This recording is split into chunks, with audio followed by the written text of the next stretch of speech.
What a great morning. Kaylee, we are so proud of you, and we love the Zellwins. We couldn't be our shul without the Zellwins. They bring so much light to our congregation and our community.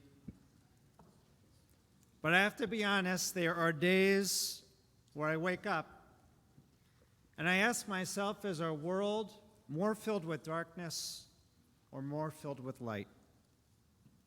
What do we see when we look out our windows, when we turn our TVs, we look at our phones, or maybe even read a newspaper? Is it a world that is filled with darkness, a world that is literally on fire, or is a world filled with light, a world at rest and at peace? Is it a world filled with hatred, injustice, immorality, and hurt? A world that is filled with kindness and compassion, where we care for the most vulnerable, where we take responsibility for our actions, and where we make peace where there wasn't peace before. Just a week ago, you may know, last Saturday was declared the National Day of Hate. Thank God it was quiet here and throughout most of the world. But we're living in a world where groups can just call out and publicize a National Day of Hate. And how much outrage was there, truly? Was there darkness or was there light?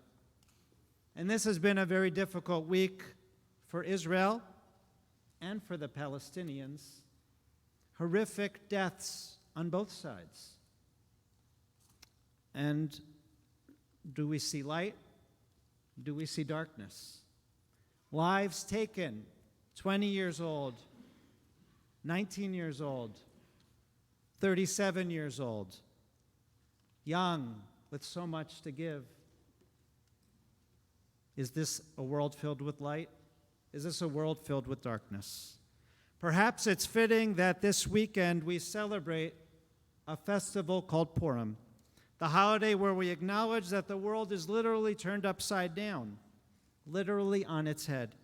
When we read the book of Esther, the Megillah, when we boo villains filled with vile, base hate, when we honor persistence, miracles, and hope, when we honor selfless courage, those who speak up in the face of hatred, Purim is my favorite holiday because of its joy, its silliness, its blessings, its hamantashen, its carnivals and goldfish, putting on masks, wearing costumes, dressing up, and perhaps even having an opportunity to hide who we truly are for just a moment.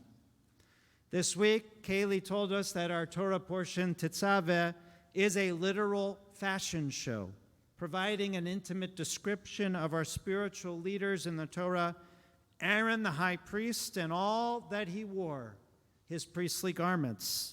And they are described by two words, lechavod ulotifaret, to display honor and integrity, dignity.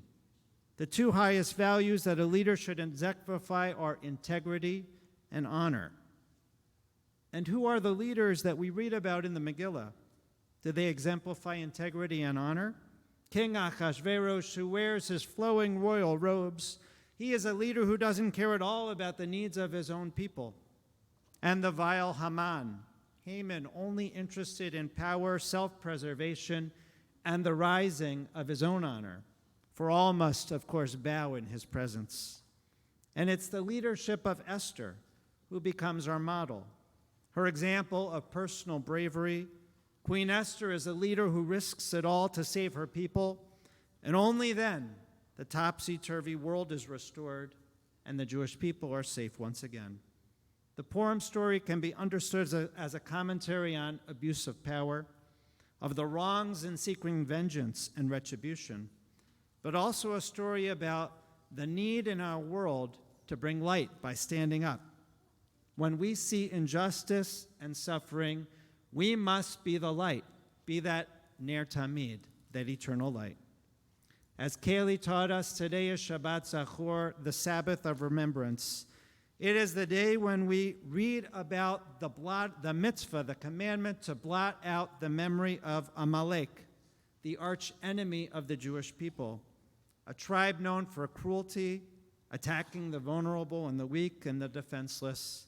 The wicked Haman from our Purim story comes from this tribe, and that is why we boo him every time his name is mentioned, to fulfill the commandment to blot out his name and memory, not to forget, but rather to stand up and stop anyone from acting in that same way.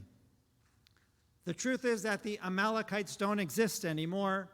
Their line has ended. Their DNA is gone. But the rabbis say that Amalek, that evil and cruelty, still lives on in this world in darkness. Even today, when there is immorality, when they attack the vulnerable without consequence, when injustice can freely be brought in this world, when no one stands up and calls it out, that is Amalek. For Amalek preyed on the weakest and acted without morality. When we are commanded to remember Zachor and blot out Amalek, we aren't simply commanded to shake our groggers in fun and make noise.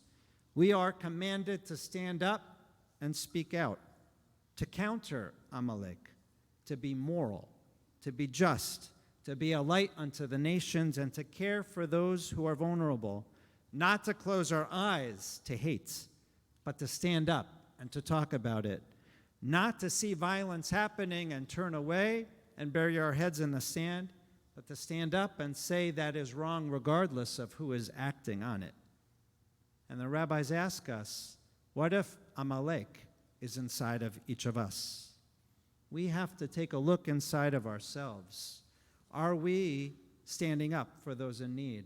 Are we letting cruelty reign in this world and bringing darkness?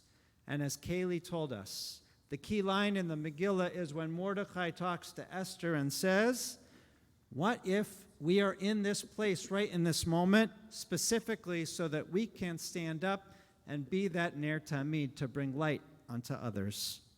The rabbis tell this story about Adam and Eve on the first week of this world in creation. The first human beings were created on Friday afternoon, just before Shabbat, created just before night. As the world got dark, they fell asleep.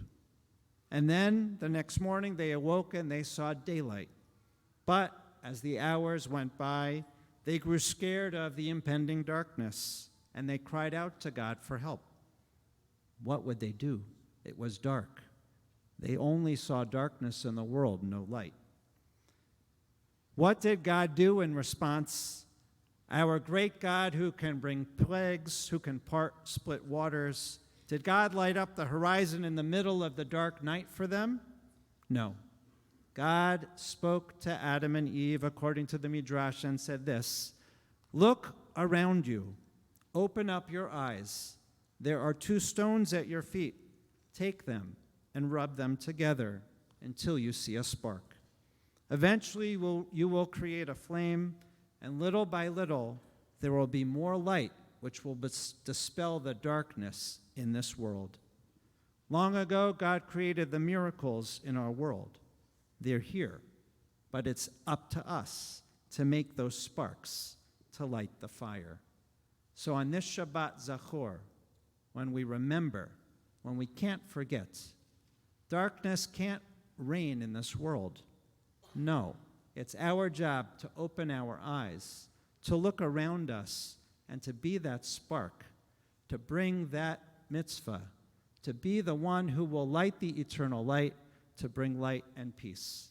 And as we open up our eyes each morning, when we look at our phones and we see the darkness in this world, we can be the light, but we have to stand up. We have to take action. We have to reach out to those who are vulnerable, and that is the greatest mitzvah that we can each do this Shabbat. Shabbat Shalom.